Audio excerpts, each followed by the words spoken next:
Well, my dad saw one of these down in West Virginia while my folks were vacationing and saw that something like this would work well in conjunction with our turkey raising. And that's why we call it the White Turkey Drive-In, because the strain of turkeys that my folks raised were the White Holland. That was in '52, and we raised turkeys for 1 year while we ran the restaurant, and that didn't work out.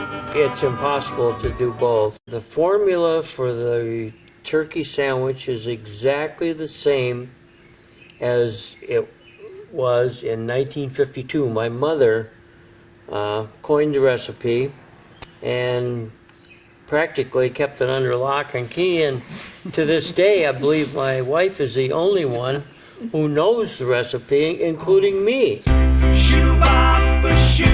My grandmother bought this place in 1946 to build White Turkey. My dad desperately went all over trying to find a lot to do so.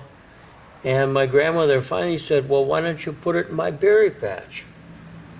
Well, you look at that beautiful red raspberry patch and you couldn't visualize a white turkey there, but that's what happens. The barrel's only the second barrel. Second, Might not be all the original parts.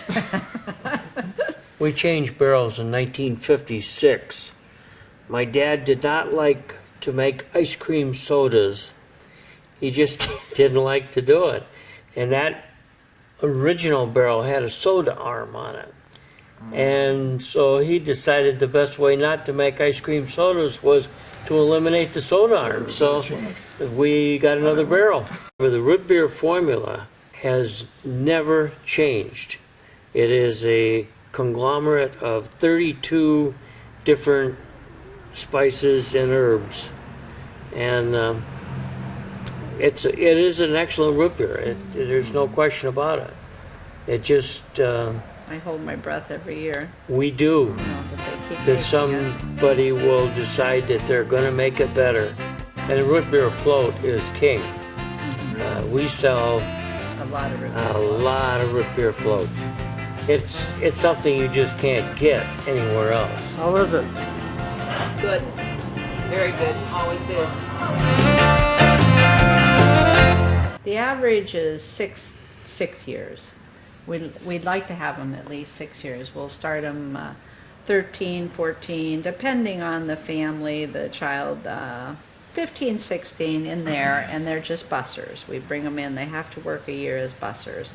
That way they get to really see how the business is run, learn everything there is to know, hear how the waitresses and waiters handle the customers. So they're learning in like a sponge in that, and we find that seems to work the best, because then when we start moving them into either cooks positions or waitresses positions, they're really almost ready trained. It's just the fundamentals that they need to learn.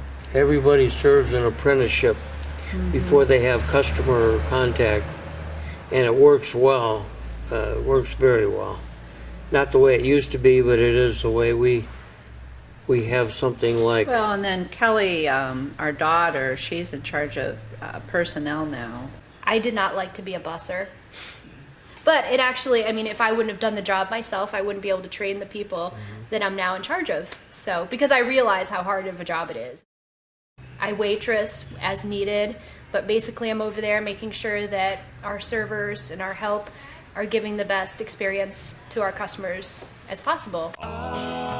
It's great to see a 14-year-old kid come in who's never worked a day in their life, and by the time they graduate from college, be so thankful that they've had that opportunity and learned from us. I work mostly in the back with the kitchen staff, so I make sure all the food's coming out correctly and everybody's doing their job, the food's coming out on time. And then I do, when Peg's not here, I pick up some of her stuff. Like I make a lot of the coleslaw during the week. I'm starting to learn more to fix the equipment, so if something breaks down, we don't have to call her. I'm learning how to fix all that stuff.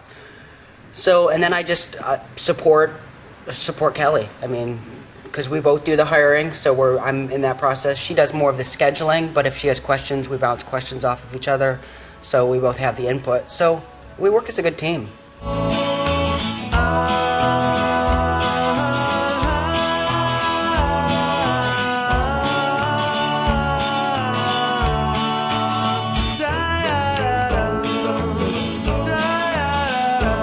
It's like Thanksgiving, day after day after day. What do you have for Thanksgiving here? Well, being that it's on the other end of the seasonal, we have turkey.